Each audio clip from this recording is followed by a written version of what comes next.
फौजी सरबराहान की मुद्दत 5 साल होगी। कौमी असम्बली और सेनेट में बिल कसरत राय से मंसूर कर लिया गया है। स्पीकर एजाज सादिक की ज़ेर-ए-सदारत कौमी असम्बली और प्रिजाइडिंग ऑफिसर इरफान सिद्दीकी की ज़ेर-ए-सदारत सेनेट का इजलास वज़ीर दिफा ख्वाजा आसिफ ने army act, Pakistan air force act और पाक बहरिया एक्ट 2024 बिल दोनों ऐवानों में पेश किया, जिसकी मंजूरी दे दी गई।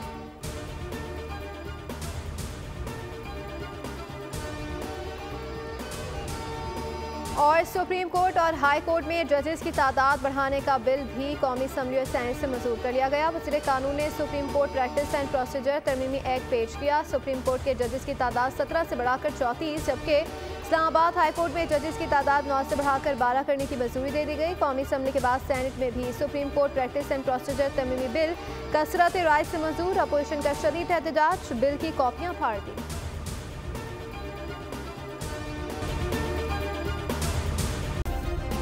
सब्सक्राइब करें और बेल दबाएं ताकि कोई खबर रह न जाए।